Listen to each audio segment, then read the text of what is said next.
Hey everybody, it's Jason Blaha here, and today I want to chat with you guys a little bit about the fact that food quality probably matters more than your individual macros do.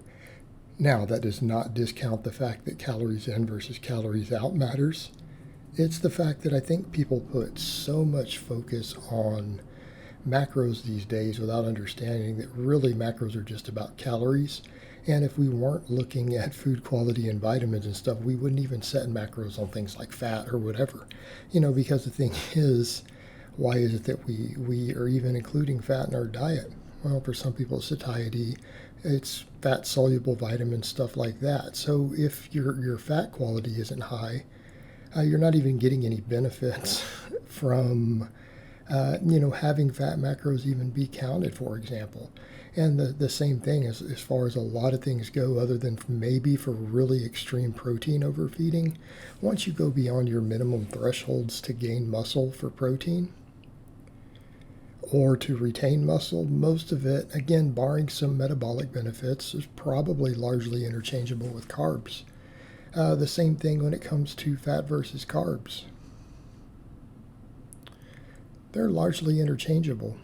Sure, you need a certain amount of carbs for training fuel, but it's not that much because everyone's like, well, you need all this glucose and this glycogen. Well, yeah, you do need that. That's what we're burning during intense training, but you're not burning that many calories during the intense training. And here's what I would ask people. Let's say you do a bunch of sets of 10 or 15 for your legs. Your heart rate's way up. You're burning glycogen. You burn through, 10, 20 calories of glycogen, right, during those sets. Maybe even 50 calories. But what do you think you're burning between sets? Even though your heart rate's up, your breathing's deep, your calorie burn is higher, you can burn carbs or fat in that situation because you're not putting high output contractions out. So they become largely interchangeable. In other words, if whether 60 or 70% of your calories every day comes from carbs versus fat, probably has very, very little impact on your performance, very little impact on your body composition. Our body uses either one as fuel. Well, it prefers carbohydrate, and that's what it will use in those conditions.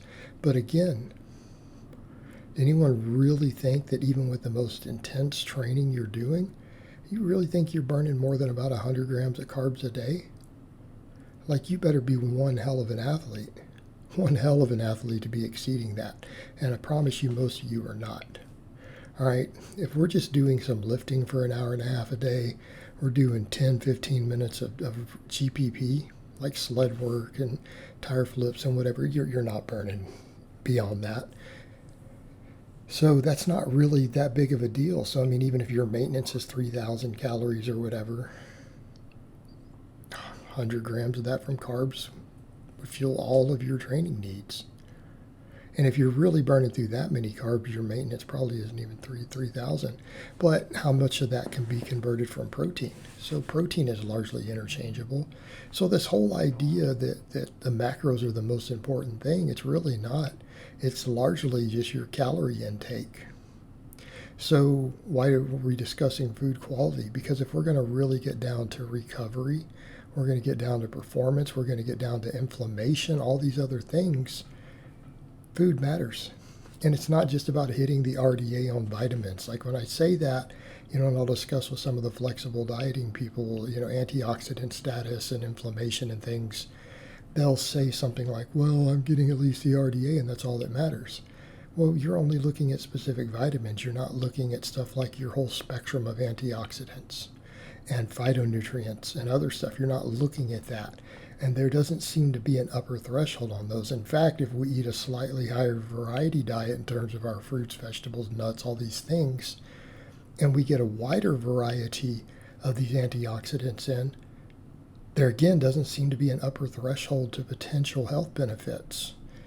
And that includes even controlling inflammation, which will affect how we recover from training. Same thing when we start looking at fat. You don't think fat quality matters? What's the most pro-inflammatory fat you're generally consuming? Well, saturated fat. It's the most anti-inflammatory is going to be the polyunsaturated fats. And mostly polyunsaturated fats improve insulin sensitivity. Saturated fat reduces it. You don't think the quality of your food, the quality of your fats impacts your recovery, your mood, your energy, your health? It absolutely does. You don't think that your recovery and mood and energy and health is going to affect body composition? It's going to affect your ability to train. It's going to affect your ability to recover. It's going to affect it massively. How about the insulin sensitivity side over a long period of time? You don't think a diet that promotes better insulin sensitivity, because let's say we reduce refined sugars.